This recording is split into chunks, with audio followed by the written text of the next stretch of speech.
difficile de concevoir qu'un adulte puisse abuser d'un enfant. Et il est surtout très difficile de concevoir qu'un prêtre puisse abuser d'un enfant.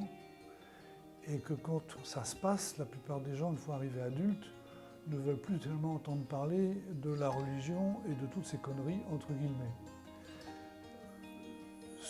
Une des motivations qui était la mienne, c'était de contribuer autant que faire se peut, que ces gens puissent avoir une certaine forme de cohérence avec la foi qu'ils ont eue quand ils étaient jeunes.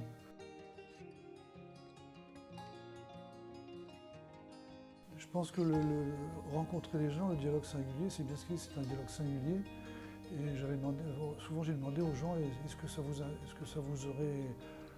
vous auriez été aussi à l'aise de rencontrer deux personnes plutôt qu'une? Et à chaque fois, ça a été non, quoi. Donc c'est vraiment un dialogue singulier, les gens ne peuvent pas se confier des choses aussi intimes à n'importe qui et puis à plusieurs personnes en même temps. C'est pas possible.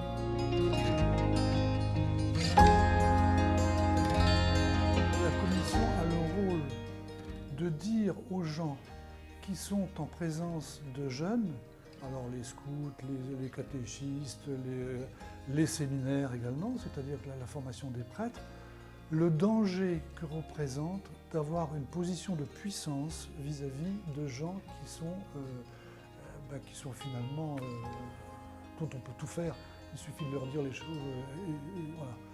Et donc ça c'est quelque chose d'important, parce que la plupart des gens, dont vous, dont moi, disent comment devient-on pédophile, c'est pas possible. Je peux pas moi devenir pédophile. Si je pars du principe que si moi aussi, puisque les autres sont devenus pédophiles, moi aussi en tant qu'humain, je pourrais être pédophile. Comment faire pour éviter d'être pédophile? Et là, à ce moment-là, ce sont des choses qu'il faut mettre en place pour dire aux gens, vous aussi, vous êtes vulnérables, et si les autres ont été pédophiles, vous aussi, vous pourriez éventuellement l'être. Et c'est cette formation-là qu'il faut mettre en place.